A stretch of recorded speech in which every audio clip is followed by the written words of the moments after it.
So Ambassador Pamela Tremont has met with the Minister of Mines, that is the Minister of Mines, Polite Kambamura, yesterday. So I'm just trying to find the picture here of the meeting. But they've had a meeting discussing minerals in Zimbabwe. So I want to show you this quick picture which was shared by ZANU-PF here yesterday. So in this post by ZANU-PF, it says this morning, the Minister of Mines and Mining Development hosted United States Ambassador Pamela M. Tremont for a courteous call. The engagement explored avenues for U.S. investment in Zimbabwe mining sector and strengthened the framework for cooperation between the two nations. So you know my views about how the United States should get into Zimbabwe. So I believe that the United States currently is actually lagging behind in terms of investment in Zimbabwe.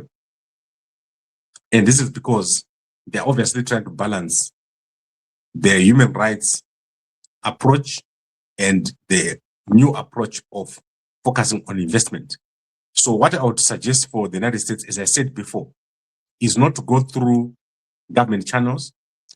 So what they need to do is to find a way of directly connecting investors in the United States with investments in Zimbabwe. And I think we can unpick it even further. But this approach of going through the government is not going to work. If you look at what the Chinese are doing in Zimbabwe and the Canadians, these are the most active people in the mining sector of Zimbabwe. They are going directly. And sometimes the Zimbabwe government doesn't even know what the Chinese are doing. And the Canadians, they are going directly to investments, especially in material land. So there is a need for the United States to find a way to connect American investors directly to investments in Zimbabwe.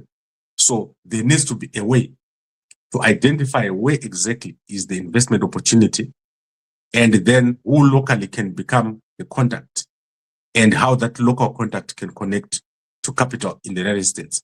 If that doesn't happen, it's going to be very difficult, because the guys in the Zimbabwe government, they actually don't know what to do or what is happening.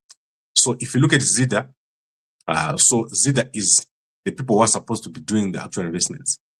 They don't have a proper platform where you can do investments, and their investments are far removed from what is happening on the ground. So I think there'll be a lot of up and down between the US embassy and the government.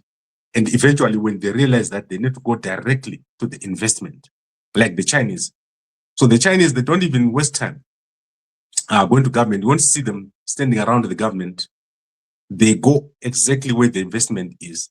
They do the exploration, then they go directly to do the work, and they don't waste time with the government. As I said, nothing is happening in the government of Zimbabwe. There is so much disconnect.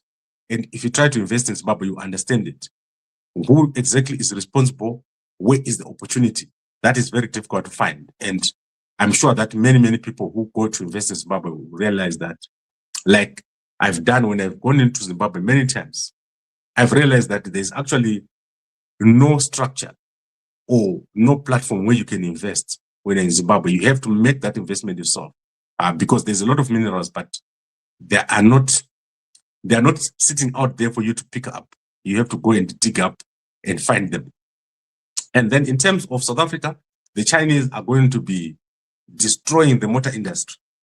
So in the past 3 months,